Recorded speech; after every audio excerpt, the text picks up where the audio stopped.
Thank you for tuning in today and welcome back to another episode of The Source. I'm your host, Zain Raza.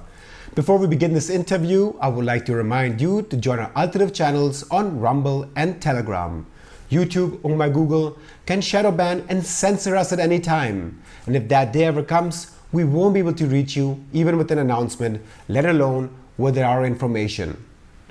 Furthermore, if you're watching our videos regularly, make sure to donate to our journalism. We don't take any money from corporations or governments and don't even allow advertisement, all with the goal of providing you with information that is free from external influence. Hence, we only depend you, our viewers, to continue. And even though our channel has grown over the summer over 161,000 subscribers, our donations have dipped considerably. How you can join our alternative channels or donate to us, you will find out in the description of this video below. Today I'll be talking to Scott Horton, editorial editor of the Libertarian Institute, co-host of the Scott Horton Show, and is considered one of America's leading non-interventionist voices. Scott has written several books, the latest being Provoked: How Washington Started the New Cold War with Russia and the Catastrophe in Ukraine. Scott, welcome to the show. Thank you very much for having me. Good to be here. Scott, I'd like to begin with your book, Provoked: How Washington Started the New Cold War with Russia and the Catastrophe in Ukraine. The title itself challenges the mainstream media narrative we hear in Germany that Russia's invasion of Ukraine in 2002 was unprovoked and that Russia had absolutely no reason, let alone a justification, to invade. And the same applies to Russia's annexation of Crimea in 2014. The core argument presented in the public here in Germany is that Russian President Vladimir Putin harbors expansionist ambitions, that he wants to restore the former Soviet Union and carve up Europe. To support this, they often quote his remarks, such as in 2005 interview with the Russian news agency RIA Novosti, where he said, quote, "The collapse of the Soviet Union was the greatest geopolitical catastrophe of the century," unquote. Yet in your book, you offer another perspective and argue that this was, in fact, a provoked conflict. Can you provide our viewers with some context for your argument and also respond to this core claim about Putin's supposed vision of an empire? Sure. Well, first of all, I mean, even going back to that quote, there are some quotes of Vladimir Putin talking about how he regretted the fall of the Soviet Union for very specific reasons. Not that he lamented the loss of the entire Warsaw Pact, or not that he even lamented the loss of the USSR itself, but he's talking about one severe consequence of the collapse of the USSR is that many millions of Russians were so-called left behind in what they call a beached diaspora, is this term that this one academic used for them, because the Russian Empire receded, but it left all these Russian peoples behind, for example, in Ukraine, in Estonia, in Kazakhstan, and in other places, where then the question is, do these people still need protection, quote unquote, from the Russian state? That's what every state claims to be, is a security force, right? Protecting its own people, they claim. And so what Putin was saying was, yeah, it's really unfortunate that all these Russians got left behind when the Soviet Union collapsed. He did not finish that thought by saying, and now I'm on a crusade to reestablish our borders to surround all these people, and I won't stop until I'm done, or anything like that. He didn't say that at all. And in fact, he at one point had said, anyone who does not miss the USSR has no heart. Anyone who wants it back has no brain. Right? So he's not saying that he's threatening Europe and he's coming for Europe. What he's talking about is that the United States of America had put the ethnic Russian and Russian-speaking population of far eastern Ukraine in a very difficult position, and therefore put him in a very difficult position in order to decide what to do about it. So there's a city in eastern Estonia. I always say it wrong. It's Tazla or something like that. In eastern Estonia, it's virtually an entirely Russian city. It used to be a Russian city. The way the borders are now, it's inside Estonia. Now, there is a potential flashpoint there, right? The Russian state could say, oh, those people need our protection now and we're coming for them. But as long as they're free, and as long as they're not being persecuted by the central state in Estonia, but are, have first-class citizenship like everyone else, and their rights are respected under the law like everyone else, then there's no pretext for intervention there. And we don't see the Russians making any moves to go there. Now, there have been some questions of second-class status and this kind of thing, and the Russians have said, say over the past 20 years, hey, Estonia, we're watching you. You better be nice to your Russians. So there is like an implicit threat there, but there's no pretext, and so there's no movement, right? The Russians of Eastern Estonia are, in fact, not persecuted and are, in fact, not in desperate need of the Russian Federation to readjust its borders to encompass them. We have an entirely different situation in far eastern Ukraine. And so, fast forward to the crucial issue that we're talking about here is in the aftermath of the overthrow of the government there in 2014, the Russians then reacted by seizing the Crimean Peninsula, where they had their all-important Sevastopol naval base, the home of the Black Sea Fleet, and which had belonged to Russia for 300 years, except a small period of time from 1954, when, was it 56, when Nikita Khrushchev gifted, I believe 54, gifted the Crimean Peninsula to Ukraine because he needed the Ukrainian Communist Party's support to succeed Joseph Stalin after he died. And he was from Ukraine, and this was, but he's the general secretary of the Communist Party of the Soviet Union. So who cares what he says? It's not like it's holy writ that he decided to give Crimea to Ukraine. It's obviously a very complicated issue. It's extremely, like, a predominantly ethnic Russian population and pro-Russian population there. But when Russia did seize the peninsula in 14, Kiev and Washington both overreacted. And by Kiev, I mean the brand new coup d'etat junta that had just illegally overthrown the democratically elected government there with American support. And the American government that immediately recognized the new junta.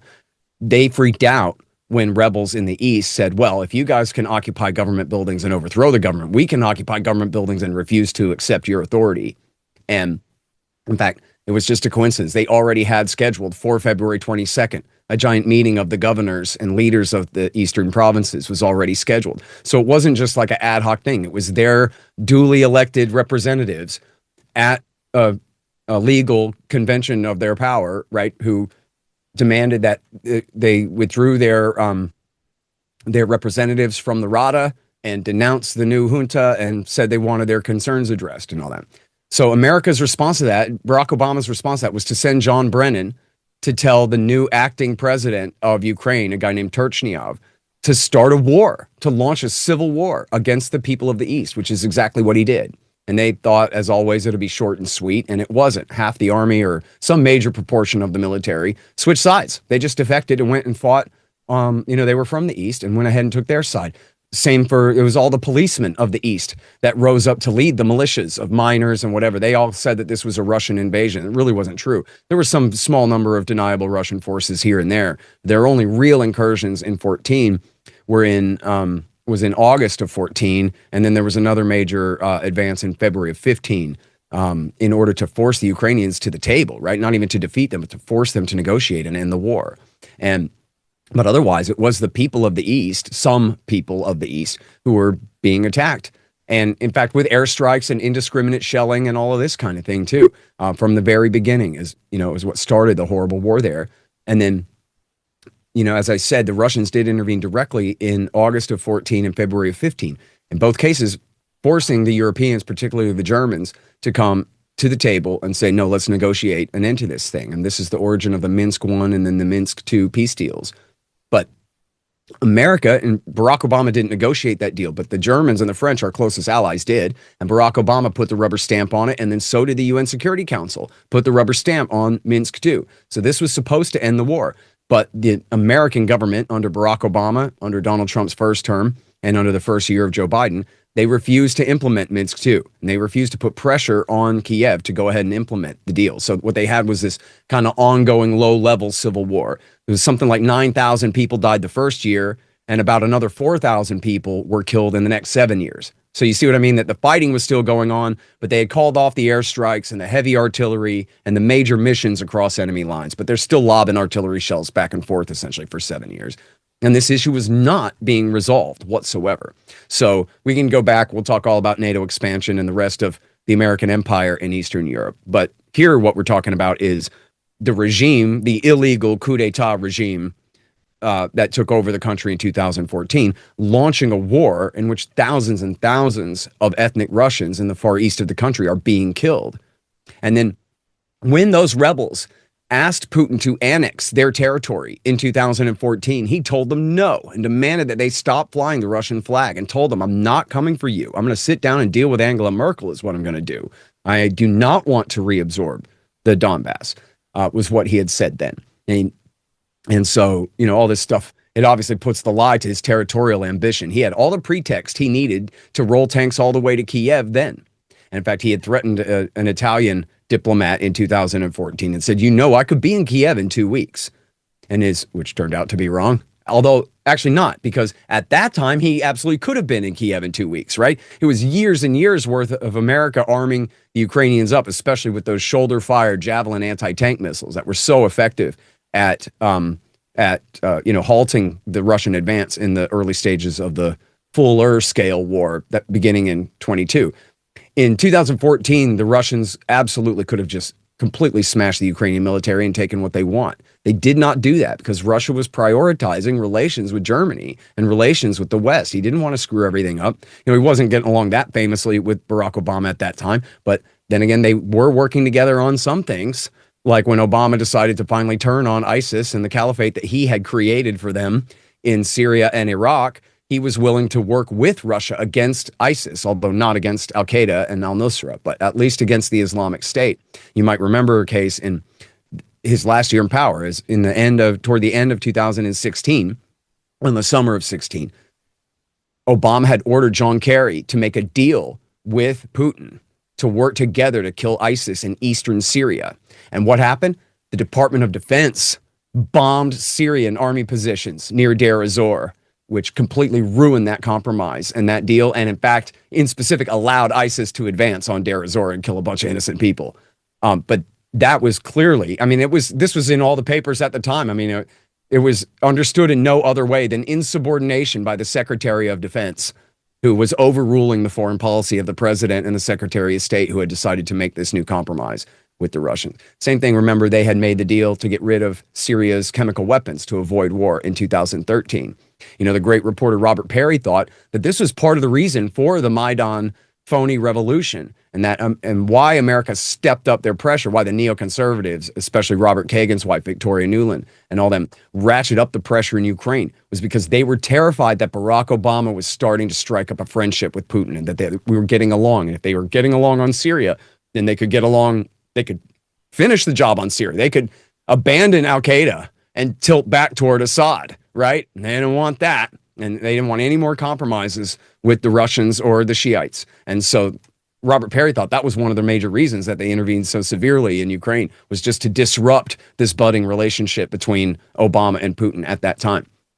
But then, of course, as Barack Obama, he was the president. We know very little about his role in the end of 13 and beginning of 14. All the stories are Vice President Biden held the brief and that he was in charge of working with Victoria Nuland and the gang to overthrow the government there. There's virtually no reporting. I guess I need to read his memoir of his presidency, see if he even mentioned that stuff at all. There's very little coverage of his role there, and for that matter, of Secretary of State John Kerry's role in the Maidan Revolution.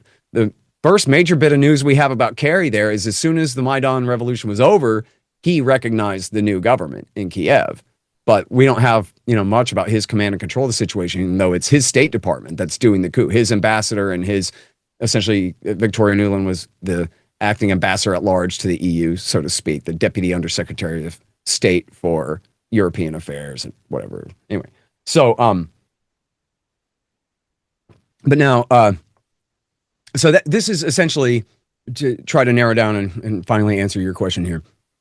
This is the proper way to understand the statements of Vladimir Putin about the regretfulness of the loss of the old Soviet republics and that kind of thing. He's not saying he's coming back and he's trying to reconstruct them all. He never said that. In fact, as I show in the book, I believe it's the same one where the quote that you read, I could be wrong, but I'm pretty sure it's the same speech, where he talked about, what was sad about the fall of the USSR. But if you look, the entire point of that speech It has nothing to do whatsoever with he's announcing a new foreign policy of going back to Eastern Europe at all. The entire context is, yeah, we were down bad. Boy, the fall of the Soviet Union sure hit us hard, and our economy was bad, and Boris Yeltsin was a drunk, and the Americans were walking all over us, and it was pretty bad. But then I came to town, and gas prices went up, and I ended corruption, and I rebuilt the country. And aren't you glad I'm here? Because I already saved us, right? That's what the speech is about. You know, it's a decline and renewal trope. It's often used by politicians to talk about how bad things were before they got here. And now, how aren't you glad they fixed it for you? Right. So that's the entire context of the speech is, yeah, things were looking bad before, but things are really looking up now. This has nothing to do with an expansionist foreign policy, retaking old lost territory or anything like that. And quite frankly, like, on at least some of these, even the Washington Post will debunk it from time to time and say, well, he wasn't really saying that, you know, but people love to take those small quotes out of context, that this is how we're supposed to understand the narrative. Get it? He's former KGB. Now he's the president. Now he wants to recreate the USSR. And you're just supposed to forget about the fact that, well, yeah, but I mean, he was in charge for 23 years before he launched this war, right?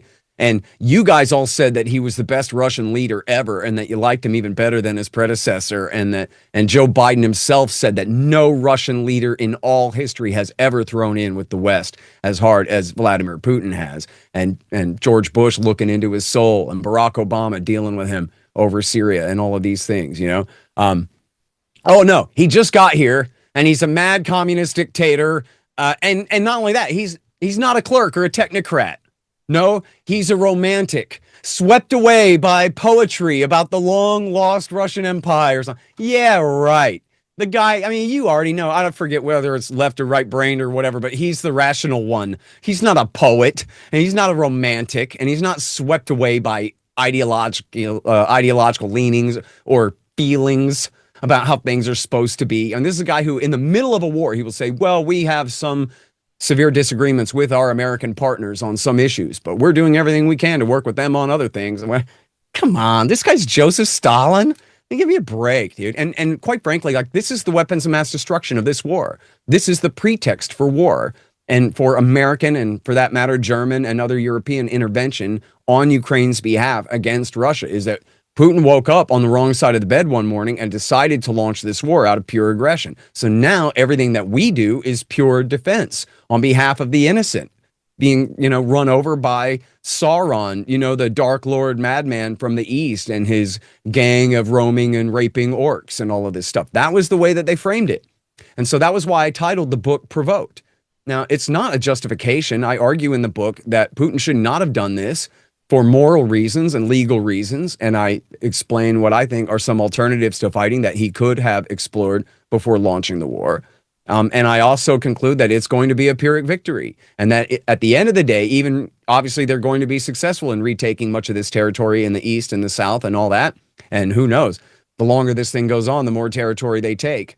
But I think at the end of the day, there are many reasons why Putin will regret that he did this at all. That he would probably wish that he had stuck with his original decision to leave the Donbass inside of Ukraine, but then do whatever he could, somehow do more to end the civil war. But by now removing the entire pro-Russian population out of the country, he's now leaving rump Ukraine. What's left of Ukraine will be run by hardcore right-wing nationalists who absolutely hate Russia and who, you know, mostly are based out of far western Ukraine, which used to be the Eastern Austro-Hungarian Empire and or Poland, right? It was populated by ethnic Ruthenians, they used to be called, who have never been Russians, right? Who always, and even like during the Holodomor and everything, they were safely to the west of that, looking from inside Poland at what the communists were doing in Ukraine there. So they have never identified their society in Galicia and Volhynia in the far west of the country. They never really identified themselves with Russian society or culture or whatever, the way much of the east of the country has. And they do have, and this is a legacy of the Second World War, that yes, there were people in Eastern Europe who welcomed the German Nazis because they were driving away the Soviet communists. And then in many cases, they found out, geez, we don't really like these Nazis very much either. Well, this is very much the history of what happened in Ukraine, in far western Ukraine. And then, of course, the Soviets won the war and crushed those Nazi forces. But the remnants of those groups and the ancestors or the descendants of those groups, those exact same groups and through family lineage and the rest. Like, these are the core of the neo-Nazi movement in the far west of Ukraine now. And some of their more successful and charismatic leaders, like Andriy Beletsky, I think are great danger, very likely to become the new leaders of the country. I think Beletsky, he might call himself El Presidente instead of Der Fuhrer, but he is a Nazi and he is a lunatic. There's a piece in the London Times where they run a denial. He goes, I never said those things. That was Russian propaganda. No, it's not either. And if you look at the antiwar.com blog, you just type in antiwar.com and my name, Scott Horton, and then type in Beletsky, racial social nationalism. Get it? They're not national socialists. They're social nationalists, as one guy on Twitter was joking. That's the exact opposite. This speech, I republished the entire speech there, and I have the link to the Wayback Machine archive of the old Azov Battalion website, right? This is like Joy Reid on MSNBC lying and claiming that somebody hacked her website and put all this anti-gay stuff on there or whatever. Andriy Beletsky gave this speech, and this is, if you ever see coverage of the Ukrainian Nazi movement these days, if you ever see a quote, this is the most famous quote that gets passed around. It's just a fragment of a quote, but this is the one you'll recognize, where the guy says, and I hope I don't get you censored in Germany for talking about this stuff, but the guy says that we must lead the white race on a crusade against the Semitic-led Untermenschen, right, which means subhumans. And so I had that whole speech. And that whole speech is your standard Nazi, insanity, blabbering claptrap about how the entire Ukrainian state is one organism and all people and all their eggs and all their sperm all belong to the central state. The Ukrainian species, right? They're not even a race. They're a species of human who are separate from all other species. But they need to create the new Aryan Superman so they can ally with Iran and take over Europe and the Middle East. Like, it's total just Nazi fanaticism. If you read that, you go, oh, this is a Nazi fanatic talking about his insane Nazi beliefs. Like, you can't mistake this for any other thing. This is not conservatism. And this is not, socialism. These guys are Nazis. And it's funny because they're talking about like securing and protecting Aryan values. Like, this Aryan myth is so goofy now that, like, I guess the Slavs are Aryans. Don't tell the Germans that the Slavs are Aryans now, but that's what they say that they're fighting for, even though Hitler thought that they were mud people to be destroyed, just like anybody east of there or south of there, right? This is completely nuts that they identify themselves that closely with the German regime from the Second World War. It's insane. But that is exactly who they are. And the fact that Beletsky is denying it now just means that he is under the protection of the United States. And just like we saw with Mohammed al-Jawlani in Syria, who is the leader of al-Qaeda in Iraq and Syria, who bragged that he killed Americans in Mosul and Ramadi. They took him to like finishing school, right? And they taught him how to tie a tie. They taught him to shave his beard shorter, stop cutting off heads and doing suicide attacks, and we'll let you have the power, right? So here they're telling Beletsky, listen, stop talking about how much you love Adolf Hitler, and we'll let you have the power. And so he's saying, oh, I never said that stuff. You can't find that on the Wayback Machine or at the anti-war blog, I bet. And so, but this guy is a war hero to them. He's been leading what was called the Azov Battalion and then the Azov Regiment, that then became the 3rd Separate Infantry Division and is now known as the 3rd Army Corps. And they've been fighting, quote, the good fight against the Russians, especially in Kharkiv, over these last 3.5 years. So this guy is clearly in the very top 2 or 3 guys in the running to replace Zelensky when they hold new elections or whatever happens. Could be a coup d'etat. If he works with, and this is something that's also very important, if Zelensky tries to negotiate with Russia, he could very well be assassinated by the radical right there. These people are swept up in romantic visions of the past. They're not technocratic, rational clerks at all. They still think they can win. They still want to fight. And they have threatened his predecessor, Poroshenko, Viktor Poroshenko, and Zelensky both with their heads. They've been warned repeatedly by the Nazis, by Beletsky and Dmitry Yurash and others, that he'll hang from a tree. He wants to work with the Russians and compromise over the Donbass. He'll hang from a tree on Kramatorsk Street, or however you say it, the main drag in Kiev. Or they threaten to just put a bullet in his head. And Andrew Kramer from the New York Times has said that, hey, these are credible threats. These men have overthrown the government twice with American help in 2004 and 14. And when they threaten to kill the president and overthrow the government, he has to take that seriously, right? That's not like just some kook out in Idaho threatens Joe Biden and gets rolled up by the Secret Service the next day, right? These are credible threats from people who have the ability to carry them out, and so have the leadership in Ukraine in a very difficult position where they can't give up now, or else they will have, wasted the lives of all the men who have died in the war so far. They haven't died in vain yet, but if you compromise, then they will have died in vain, and that makes you the greatest traitor in the world. So we'll kill you. They've said repeatedly. So that's the extremely difficult situation that the Kiev regime is in now, because they have, helped to build up, and with American help too, and Western allied help, they have helped to build up these Nazi militias on the theory that, well, we need them. Ukraine needs them. We'll just have to worry about their crazy Nazi ideology later. But right now, they're patriots helping to fight, as Evelyn Farkas, who worked for Barack Obama, said, and many of these others have talked about them that way. Well, now we have a real problem. And the Russians have a real problem. Now, when this war comes to an end, Putin's got to deal with President Beletsky or someone very close to him. And so I'm very afraid that the war is simply going to continue for years now, because of this is how government programs work. I'm a libertarian. This is how all government bureaucracies work. They screw up something, and then they got to keep making matters worse and worse and worse in the name of trying to fix the problem that they created. So now that Russia has taken all the pro-Russians out of Ukraine and left only anti-Russians in it, well, now he has that was what he said before. He goes, now we have this anti-Russia on our border. Well, now you've got an anti-Russia on your border. The pro-Russians used to win elections. That's why America had to overthrow the government there twice in 10 years, right? Now they're never going to win an election again.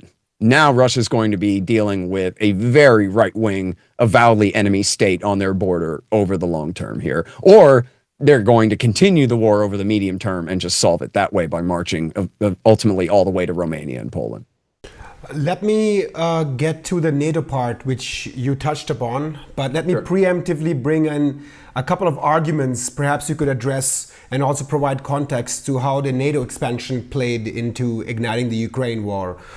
First of all, the first argument that is usually made here in Germany is that countries joined in democratically and willingly. It wasn't like NATO forced other countries like Poland, for example, and countries have a right to have security alliances.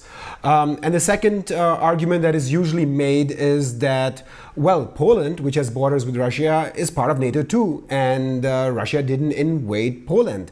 So, and therefore they come to the conclusion that NATO was not the reason, but the reason that I cited in the first question, which is Putin's expansionist ambitions. So could you address these two arguments and make your case for why it was still, NATO still provoked Russia into this war? Sure. So first of all, there's really no such thing as these nation states, right? When we say Poland this or Poland that, we're talking about the political governments in charge, not the will of the people in mass of the country. And there were people in Eastern Europe and even politicians in Eastern Europe who were really reluctant to do this because they saw what a provocation of the Russians it would be, but then ultimately decided, and there was a lot of bribery and coercion and lobbying by especially Lockheed, set up a group called the Committee for NATO Expansion. You might remember Sally Painter and Blue Star Strategies from the Ukraine scandal and the Hunter Biden laptop scandal with Burisma and all that. Same lady was the big lobbyist helping Lockheed arrange all these Eastern European countries and lining them up for membership in NATO. So this was not just that Poland and the rest of Eastern Europe came knocking on America's door begging to join. It was the Americans who came to them and said, don't you want to fly F-16s and F-15s? Don't you want to be part of our thing? And all of that. And so that was a huge part of what made it. It was not so simple as just they came begging. And then second of all, what if they did? The question here from an American point of view is what's good for the United States of America? And if one were to possess any wisdom at all, they would have to see that what's most important is Washington's relationship with Moscow. Screw Warsaw. What if they do want to join our alliance? So what? If it's good for us to extend our alliance to Poland, then fine. In fact, Boris Yeltsin said, remember, Boris Yeltsin was the leader of the Russian government that overthrew the Soviet Union. He was the man who destroyed the last of the USSR for us, basically.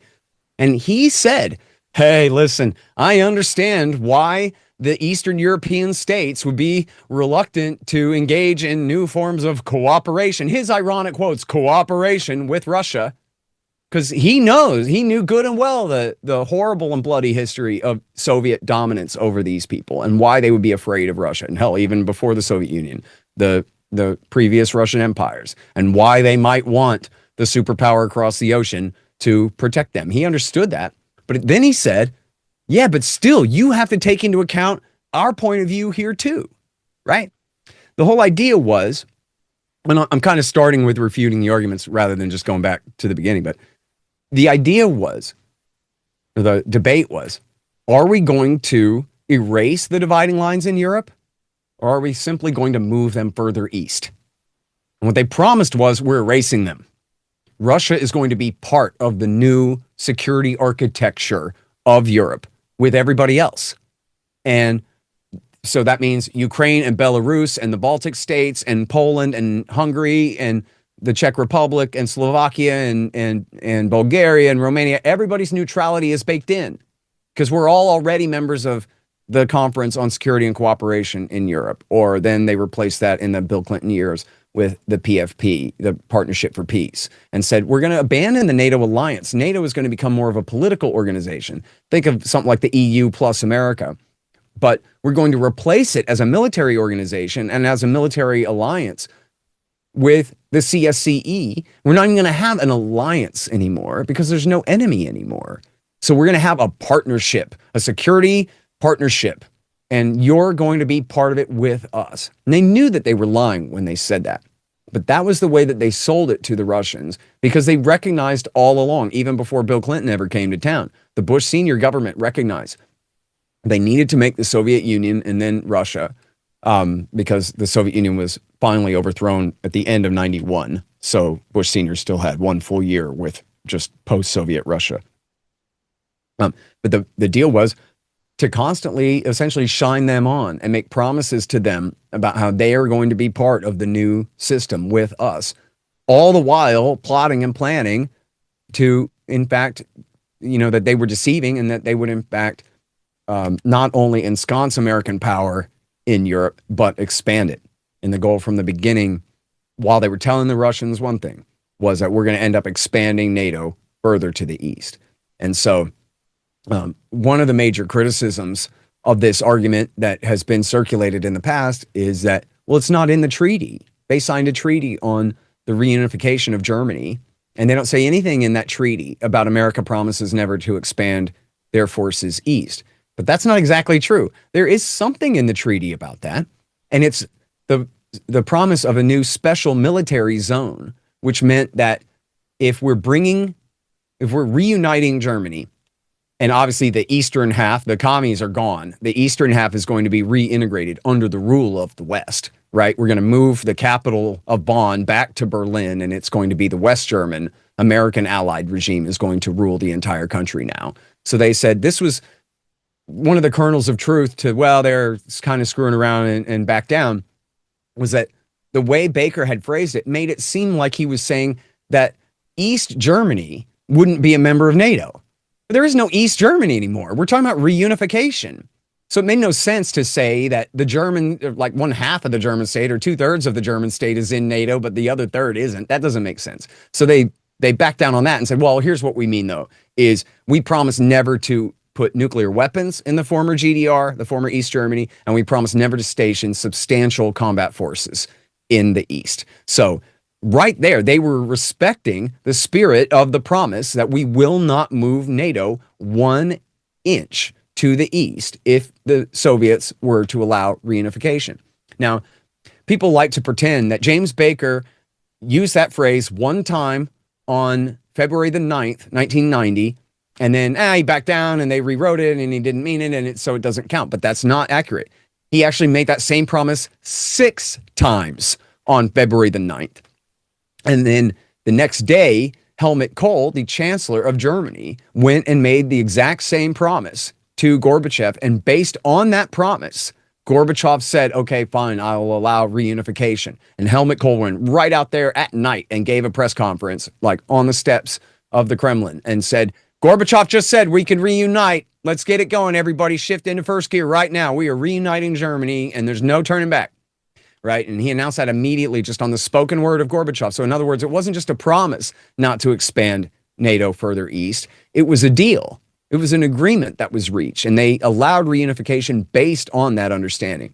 And then at the same time, you had especially Hans-Dietrich Genscher, who was the German foreign minister. He had every right to make these promises just as much as James Baker had the right to make these promises and speak for NATO, and said in no uncertain terms, not only are we going to not expand into Eastern Germany, that also precludes the idea that we're going to expand to Poland, to Hungary, to Czechoslovakia, or anybody else next. Right. And so he said that explicitly. James Baker standing right there at the podium at a press conference, doesn't contradict him at all.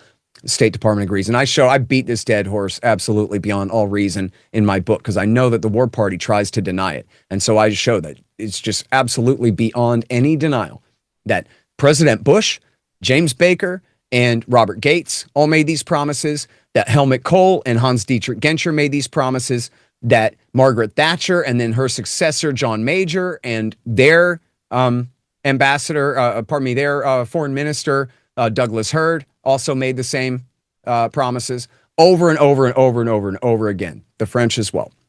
Mitterrand, President Mitterrand of France, had also made the same promises that we're not going to expand NATO further to the east. And so then they just want to lie and obfuscate and say, well, if it's not in a treaty, then it doesn't mean anything. But that's not true. We have international agreements all the time, and we have treaties that are based on informal agreements and this kind of thing that happen all the time. If you look at how Nixon and Kissinger split Mao Zedong's China away from the Soviet Union and made them allies in the Cold War, we didn't have a treaty with them. That was all informal handshake agreements between America and China on one of the hugest geopolitical moves of the entire century. America splitting China, commie China, away from the Soviet Union. It was huge. It was all based on handshakes and trust and understandings with Mao Zedong, the most violent and irrational human being who ever lived. That's who they made handshakes deals with, and they stuck. It was the same thing over the deal over how are we going to deal with West Berlin. Now, young people might not understand this, but the city of Berlin was entirely surrounded by commie East Germany, but the western half of the city was under the dominance of America and Britain as a legacy of the Second World War. And so you could see the difficulty there. And this is the cause for the Berlin Wall being created. And because what was happening was communists were fleeing from the communists east to West Berlin. And then from there, they could get on a plane and get out to West Germany and the rest of the free world. And so communism is slavery. And so people were attempting to flee in large numbers. And that was why they built the wall, was to prevent them from getting out. But this was obviously a huge contentious issue for the entire Cold War. You have a car backfire near checkpoint Charlie, and everybody reaches for their gun, and people are terrified that nuclear war is going to break out over a crisis in Berlin. You know, Truman did the airlift to them in 1941, and then I think it was under Kennedy in 61 that they had, I'm sorry, I have it in here somewhere, where they had another crisis over American access to West Berlin and the people of West Berlin's access to the West. But that entire deal, other than those two crises, the entire situation where how do we handle the existence of this free city in commie East Germany was all informal assurances. It was based on an agreement that America had already struck with the Soviets over how to deal with Vienna, Austria. And then Stalin said, well, let's just extend the same deal to Berlin too. And Roosevelt, this is before he died, Roosevelt said, yes, good, but let's not even sign anything on it.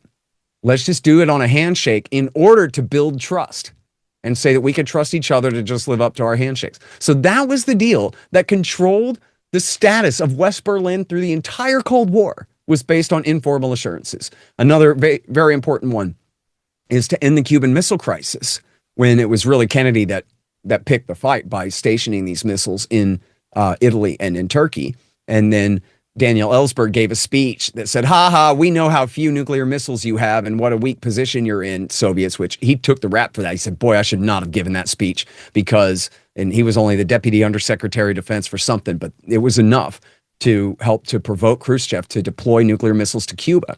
Then Kennedy said, you remove them or I will nuke Moscow. Like, we will go to war. Get those missiles out of there. I will not tolerate their existence there. And this is as close as the world ever came to nuclear war in October of 1962. And what they did was they made a deal they went around the CIA and around the State Department. The president used his brother, Bobby, the attorney general, to make a secret back channel deal with the Soviets that said, if you pull your missiles out of Cuba, we promise to pull our missiles out of Turkey and implicitly Italy, although they didn't even say Italy, but just they had been deployed at the same time, these Jupiter missiles. So even that part wasn't even spoken, much less handshook on. And also we promised never to invade Cuba again. Now, that deal was completely secret and deniable. And they didn't even admit that it was true that there was a secret deal until the fall of the Soviet Union. So the story at the time was Kennedy faced them commies down just with his macho and testosterone, and the old Khrushchev didn't dare step to him and back down. So it was a totally deniable deal. And yet the Kennedy and Johnson and Nixon and Ford and Carter and Reagan and Bush administrations all lived up to that deal and stuck with that deal. That was obviously never written on paper, was totally secret, and they still lived up to that. They never invaded Cuba again. They never put mid-range missiles back in Turkey or Italy, and they lived up to that deal. And so, no, it's not a treaty, but it's still a deal, and it's still meaningful. And as I show in the book, they all knew they were lying. They knew they were lying in the Bush years, and they knew they were lying in the Clinton years. When the Clinton State Department first heard that this was a problem for the Russians, they went and investigated. Did we really promise not to expand NATO? And so they did their own internal investigation at state. And you know what they found? Yeah, we did promise not to expand NATO. But, oh, well, we're just going to break those promises and do it anyway. And then Warren Christopher got on a plane, went straight to Boris Yeltsin and lied right to his face. And so we're not going to do NATO expansion. We're going to do the Partnership for Peace instead. And Boris Yeltsin said, this is brilliant. This is wonderful. Tell Bill I'm so enthusiastic and I'm so relieved. And this is just great. Thank God that's what we're going to do instead. And because they knew, and they talked about it at the time, if they had started to expand NATO then, he would have been destroyed, because Yeltsin had to stand for re-election in 1996, and they knew what an absolutely contentious issue this would be in Russian politics, that it would destroy him, because it was him and his men who said we were cool and said that America's not an aggressive enemy of ours, not anymore. They just hated the USSR. They like us now when we're getting along. It was him and his men who had said that. So if the Americans had put the lie to that by expanding NATO then, it would have destroyed him, and they knew it. And that was why they delayed it until after he was safely reelected, which they spent $1 billion colluding with the Russian regime in order to get him reelected in 1996. And then they went, full speed toward NATO expansion. Then, knowing all along that from the 1990s on, that this is as Ambassador and later CIA Director William Burns would say, this is the most neuralgic issue for the Russians, meaning this makes them mentally ill. This is the thing that drives them absolutely up the wall, and none of them can stand it. They just can't stand it, the idea that we are going to expand our military alliance to their east. And this was clear way back in the 1990s, and the leading lights of America's foreign policy establishment in the 1990s all opposed NATO, not all, but many of them, like 2/3 of them, opposed NATO expansion for these reasons at the time. And they even did an informal poll of the Council on Foreign Relations, the most important foreign policy think tank in New York City. And 2/3 of the CFR said we should not be doing this. These are the people who just won the Cold War. These are the Cold Warriors. And they're saying, wait, we won. Why are we going to keep beating the guy that we won in the race? Like, haven't you ever heard of being a good sport before? You know what I mean? They didn't want to do this. And I'm not talking about a bunch of weakling liberal Democrats. I'm talking about people like George Kennan and his rival, Paul Nitze, who was to the right of him, and he didn't want just containment. He wanted Soviet rollback. Well, they got the rollback. Nitze's like, hey, man, mission accomplished, dude. Why are we going to continue to pursue this? George Bush Sr.'s right-hand man, Brent Scowcroft, agreed. So did Secretary of Defense McNamara, who ran the Vietnam War for Kennedy and Johnson. And so did Bill Clinton's sitting Secretary of Defense, William Perry. Opposed NATO expansion and tried to stop it, and then later blamed himself for the entire, as he put it, the entire deterioration of American-Russian relations since that time. He takes full responsibility personally because he didn't stamp his foot and shout at Bill Clinton, "No, I forbid it, I will resign." And he says, people say to me, it's not your fault. The entire deterioration of American-Russian relations since then is not your fault, William, but I refuse to accept that. Yes, it is too, because I didn't do everything I could to talk Anthony Lake, Strobe Talbot, and Bill Clinton out of this destructive and horrible policy. Now, who's William Perry? Is he some hippie from California or something? No, he is a math wonk from the bowels of the Pentagon. He is a lifelong career Pentagon engineer and strategist, right? He didn't come from the political parties. He was a technocrat born from the Pentagon itself, right? And he came up and just said, this is madness. Why would we do this? That was what they all said, right? This is pure arrogance. And then it's also, I think, worth mentioning that these people didn't really hate Russia, right? What they wanted to do was they wanted to make sure to keep America as the most powerful military force in Europe, to keep the Germans down. If the Russians don't like it, well, what are they going to do about it? And they all said that, man. They talk like high school, like schoolyard bullies. Oh, yeah? What are you going to do about it? Yeah, that's what I thought. And that's how they act. They don't really, it's not that they're eternal hatred for Russia. And although they disdain Russia for maintaining their independence from us and ever, telling George Bush no when he wanted to, get a UN vote for the war in Iraq or, any other thing where they've stood up to us. But mostly the attitude is, well, they don't have the power to stop us. So if we want to intervene in Georgia and make sure that the oil pipeline from Azerbaijan goes through Georgia and Turkey to the Mediterranean Sea and not north through Russia, well, then we'll just do that. And if the Russians don't like it, well, screw them. And if the Russians decide that we must hate them and that they better hate us and that we're right back to the Cold War because this is how we treat them, well, fine. I mean, it's not like they control all of Eastern Europe anymore, so who cares? What are they going to do about it? And they all said that over and over and over again. And in fact, that's William Perry also paraphrasing his colleagues. The attitude was, well, they're a weak country now. They're not the Soviet Empire anymore, so we can do what we want. And they can just lump it if they don't like it. Tough. And so it's that kind of attitude that led them to NATO expansion. Now, I'll just breeze through this real fast. It was also George W. Bush tearing up the ABM Treaty and installing anti-ballistic missile systems in Romania and Poland in violation of Bill Clinton's promises in 1997, again, respecting the original promise of James Baker that, okay, well, we are going to expand NATO further to the east, but we promise not to put military forces in the new NATO countries. And then that's exactly what they do, is they put dual-use missile launchers that can host Tomahawk cruise missiles in Romania and Poland. Oh, but don't worry.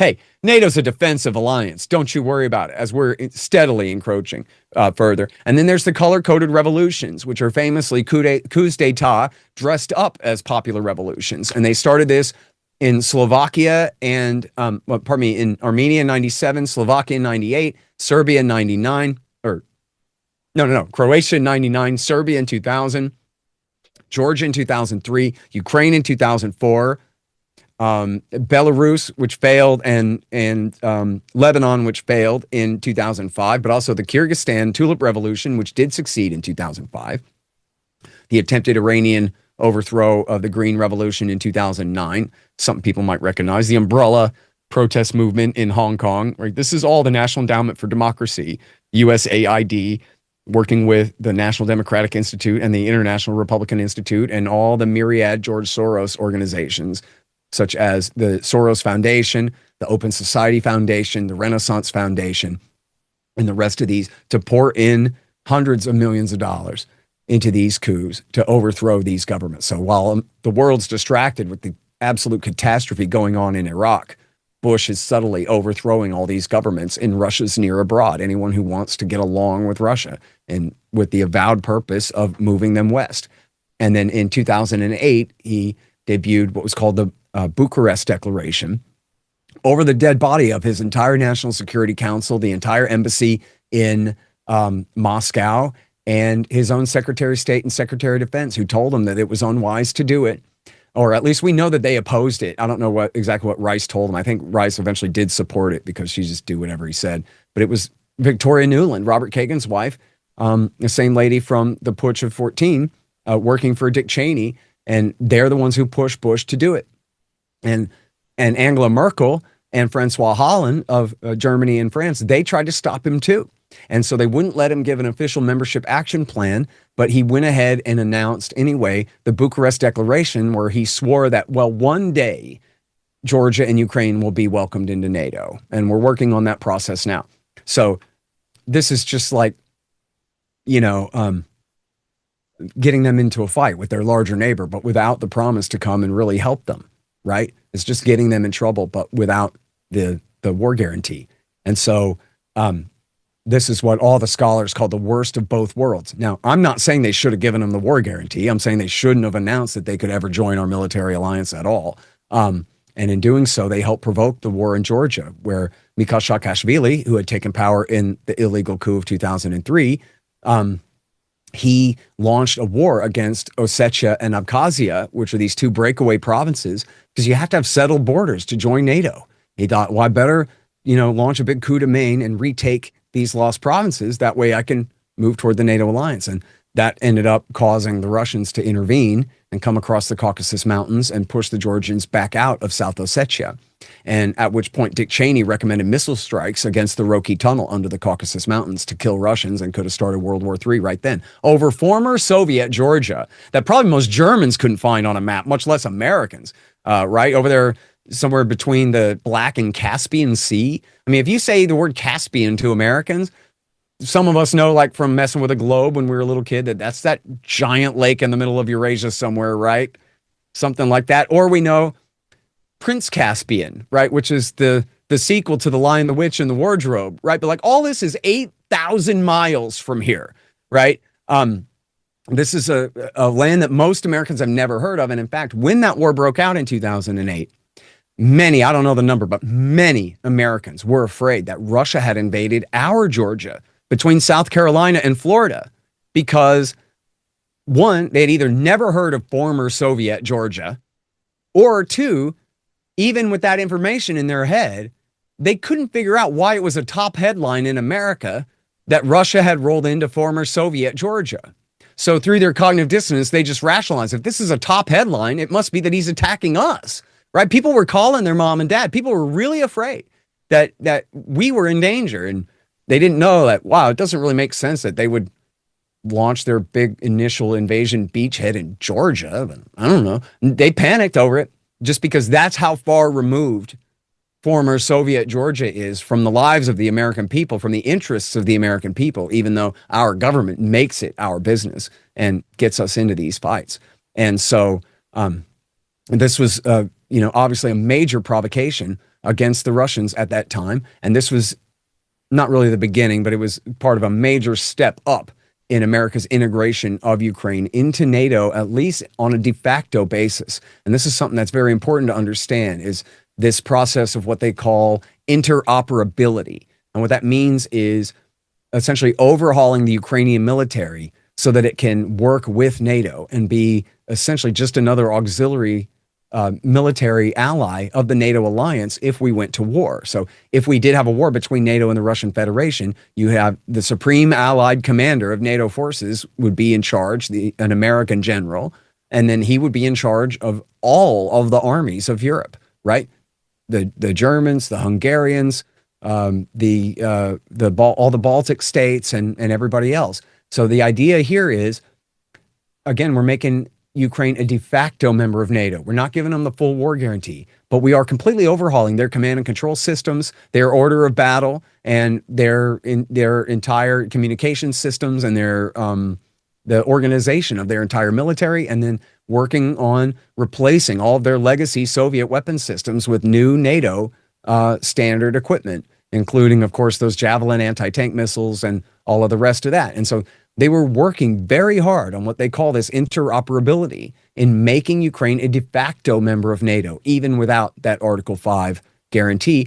But then all the while saying, of course, yes, we do mean to bring Ukraine into NATO. Even under Donald Trump's first term, Vice President Pence went to Georgia and gave a speech and said, we still stand by the Bucharest Declaration. We are still intent on bringing Ukraine into NATO. Well, remember, we've already decided to break Bill Clinton's promises about not moving military equipment into the east. If we're bringing Ukraine into NATO, well, there's every reason for the Russians to suspect that we're going to put these missile launchers in Ukraine too.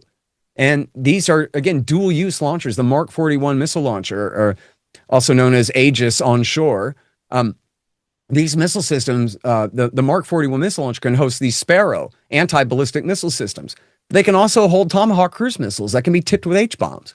And so Putin, in his declaration of war, he said, imagine if they put Tomahawk cruise missiles in those launchers. We're talking a 15-minute flight time to Moscow.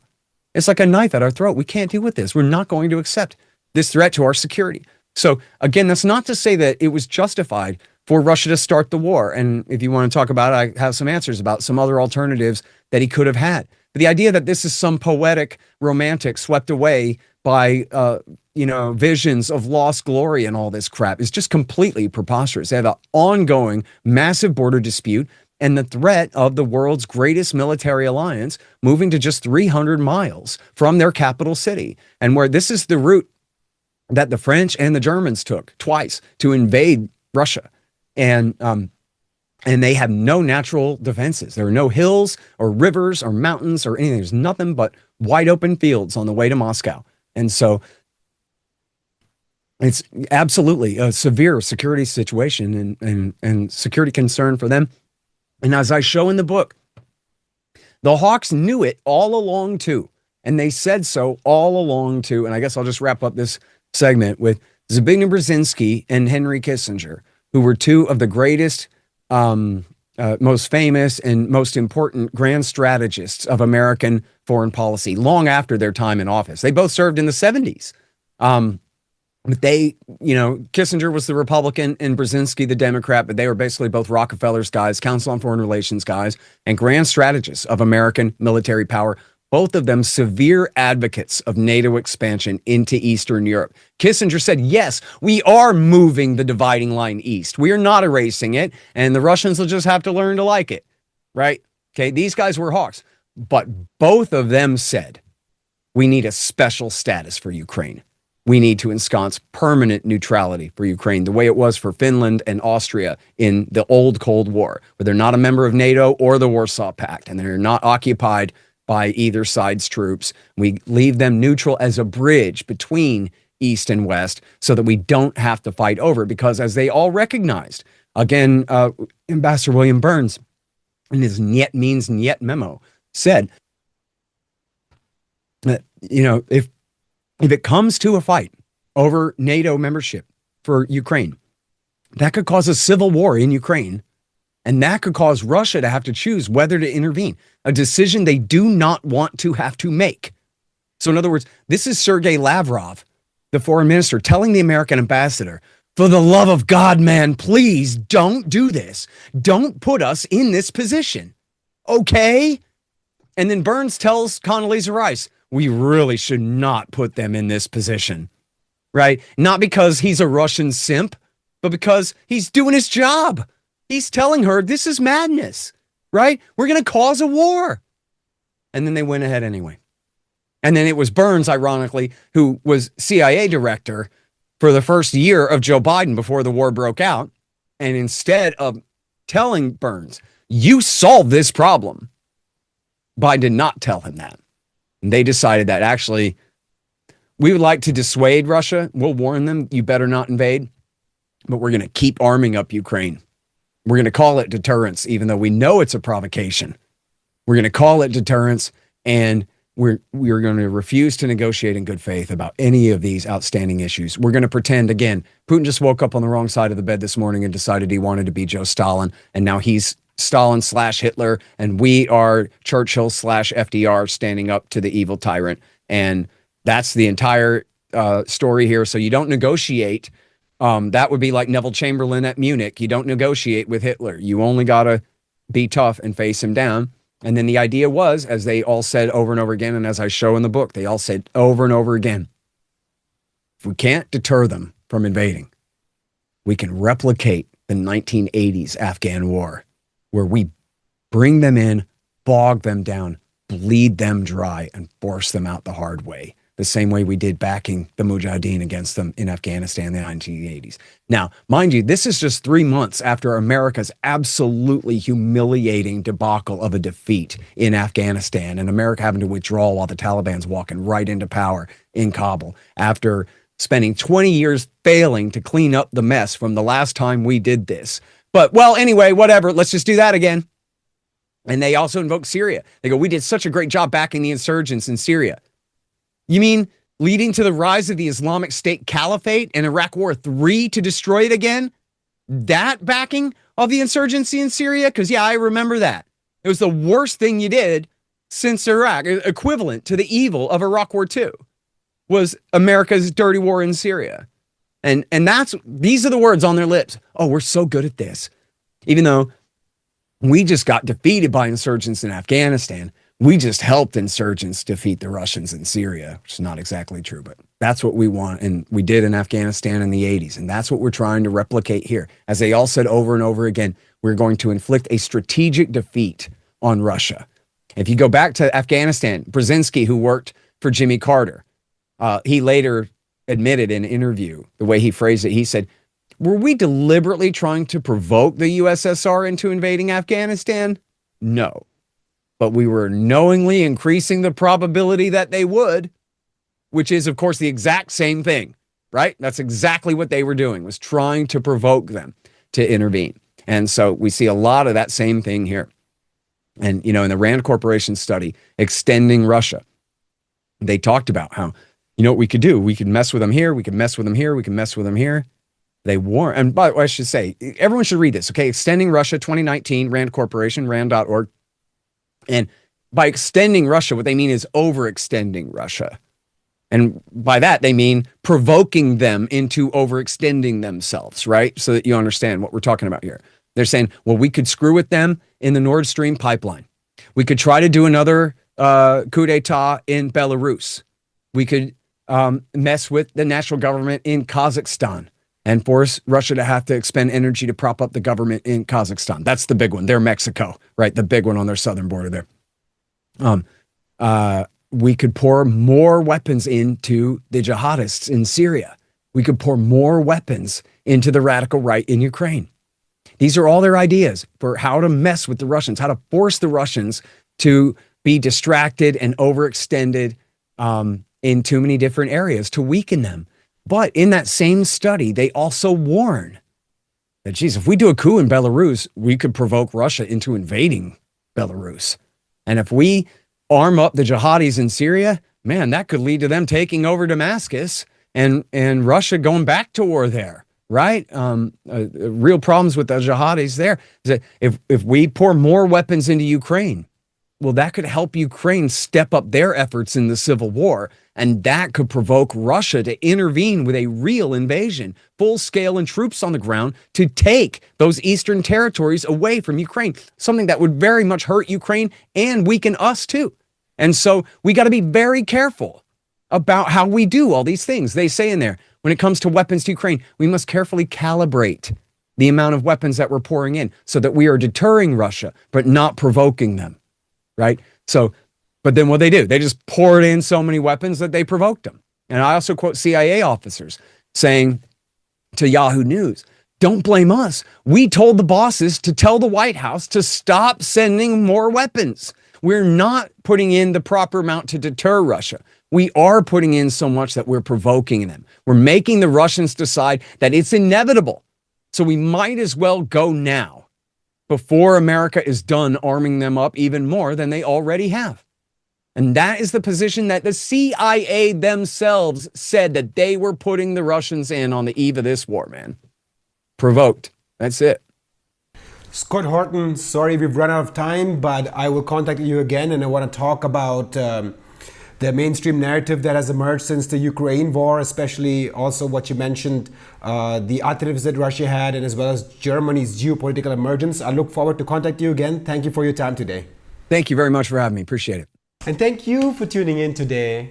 Before you leave, Don't forget to subscribe to our YouTube channel by clicking on the subscription button below. And also to donate so we can continue with our journalism. There's an entire team working behind the scenes, from camera, light, audio, transcription, voiceover, translation, that is dedicated in providing you with the information that you just won't hear in the corporate media. Hence, your donation will help realize the full potential of our journalism. I thank you for your support and for your donation. I'm your host, Zain Raza. See you next time.